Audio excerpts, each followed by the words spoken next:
श्री कृष्ण गोविंद हरि मुरारी, हे नाथ नारायण वासुदेव। श्री कृष्ण गोविंद हरि मुरारी, हे नाथ नारायण वासुदेव। ओम नमो भगवते वासुदेवाय। ओम नमो भगवते वासुदेवाय। कृष्णाय वासुदेवाय हरये परमात्मने प्रणतक्लेशनाशाय गोविन्दाय नमो नमः। सच्चिदानन्दरूपाय विश्वोत्पत्त्यादिहेतुवे तापत्रयविनाशाय श्रीकृष्णाय वयं नमः। सच्चित आनंद स्वरूप परमात्मा जो सृष्टि की उत्पत्ति, पालन और श्रृंगार करता है तथा जीवों के आध्यात्मिक, आदि दैविक, आदि भौतिक तापों को नष्ट करने वाले हैं, अर्थात जीवों के मानसिक, शारीरिक और भौतिक दुखों को दूर करने वाले हैं, उन श्री कृष्ण भगवान को हम नमस्कार करते हैं।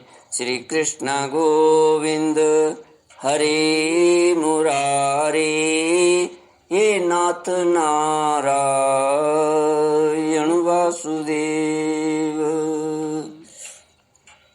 श्रीमद् भागवत नवम स्कंद चतुर्विंशोऽध्याय श्लोक 47 से।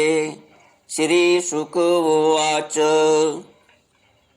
सुभद्रो भद्रवाहश्च दुर्मदो भद्र एव च पौरव्यास्तनया ह्येते भूताद्या द्वादशा भवन् नन्दोपनन्द कृतक सूराध्या बधिरात्मजाः कौसल्या केशिनं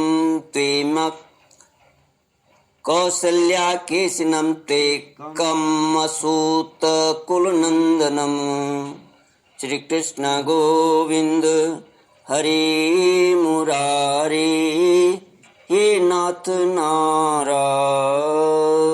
वासुदेव। श्री सुखदेव जी का वंश। भगवान श्री सुखदेव जी कहते हैं, परीक्षित, पौरवी के गर्भ से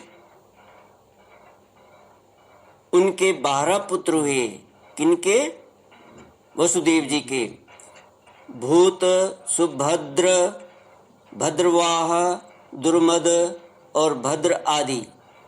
नंद, उपनंद, कृतक, शूर आदि मदिरा के गर्भ से उत्पन्न हुए थे। कौशल्या ने एक ही वंश उजागर पुत्र उत्पन्न किया था, उसका नाम था केशी। उसने रोचना से हस्त और हेमांगद आदि तथा इला से उर्वलक आदि प्रधान यदुवंशी पुत्रों को जन्म दिया।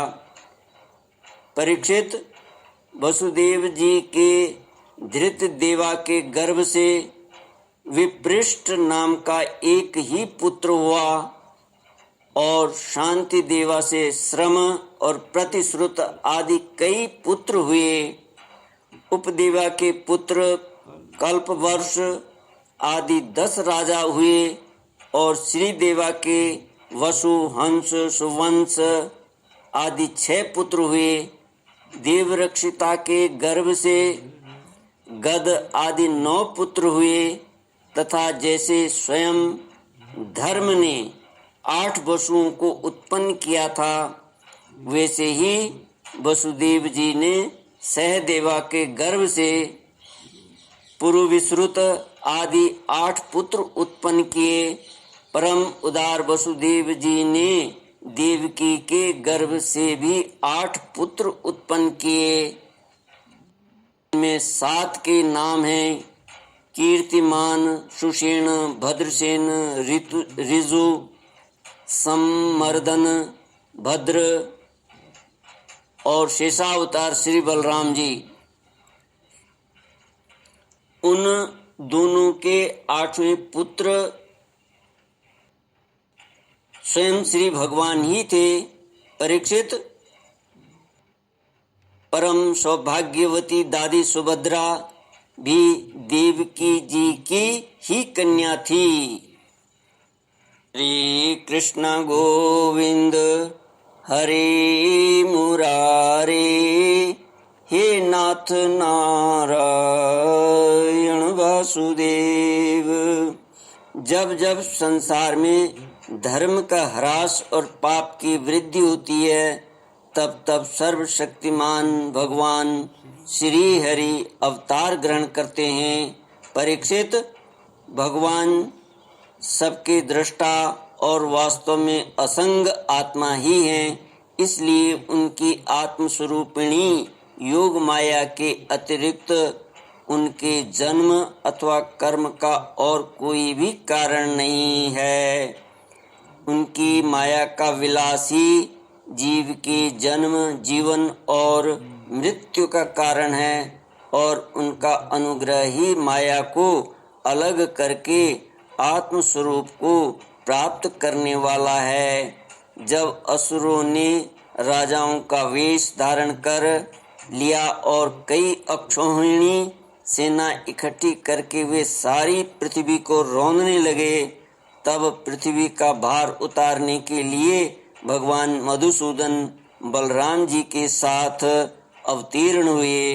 उन्होंने ऐसी ऐसी लीलाएं की जिनके संबंध में बड़े बड़े देवता मन से अनुमान भी नहीं कर सकते।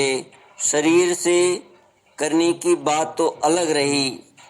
श्री कृष्ण गोविंद हरे मुरारे, हे नाथ नारायण वासुदेव। पृथ्वी का भार तो उतरा ही, साथ ही कलयुग में पैदा होने वाले भक्तों पर अनुग्रह करने के लिए भगवान ने ऐसे परम पवित्र यश का विस्तार किया, जिसका गान और श्रवण करने से ही उनके दुख, शोक और अज्ञान सब के सब नष्ट हो जाएंगे। उनका यश क्या है? लोगों को पवित्र करने वाला श्रेष्ठ तीर्थ है।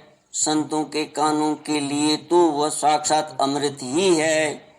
एक बार भी यदि कान की अंजलियों से उसका आचमन कर लिया जाता है तो कर्म की वासनाएं निर्मूल हो जाती हैं। परीक्षित, भोज, वृष्णि, अंधक, मधु, शूरसेन, दशारह, कुरु, सृंजय और पांडुवंशी वीर निरंतर भगवान की लीलाओं की आदर पूर्वक सराहना करते रहते थे। उनका श्यामल शरीर सर्वांग सुंदर था। उन्होंने उस मनोरम विग्रह से तथा अपनी प्रेम भरी मुस्कान, मधुर चितवन, प्रसाद पूर्ण वचन और पराक्रम पूर्ण लीला के द्वारा सारे मनुष्य लोक को आनंद से सराबोर कर दिया था। भगवान के मुख कमल की शोभा तो निराली ही थी। मकराकृति कुंडलों से उनके कान बड़े कमनीय मालूम पड़ते थे। उनकी आभा से कपोलों का सौंदर्य और भी खिल उठता था। जब वे विलास के साथ हंस देते तो उनके मुख पर निरंतर रहने वाले आनंद में मानो बाढ़ सी आ जाती। सभी नर नारी अपने नेत्रों के प्यालों से उनके मुख की माधुरी का निरंतर पान करते रहते, परंतु तृप्त नहीं होते। वे उसका रस ले लेकर आनंदिता तो होते ही, परंतु पलकें गिरने से उनके गिराने वाले निमि पर खींचते भी। लीला पुरुषोत्तम भगवान अवतीर्ण हुए। मथुरा में वसुदेव जी के घर, परंतु वहाँ रहे नहीं। वहाँ से गोकुल में नंद बाबा के घर चले गए। वहाँ अपना प्रयोजन जो ग्वाल, गोपी और गौओं को सुखी करना था पूरा करके मथुरा लौट आए। व्रज में, मथुरा में तथा द्वारका में रहकर अनेकों शत्रुओं का संहार किया। बहुत सी स्त्रियों से विवाह करके हजारों पुत्र उत्पन्न किए। साथ ही लोगों में अपने स्वरूप का साक्षात्कार कराने वाली अपनी वाणी, स्वरूप, श्रुतियों की मर्यादा स्थापित करने के लिए अनेक यज्ञों के द्वारा स्वयं अपना ही यजन किया।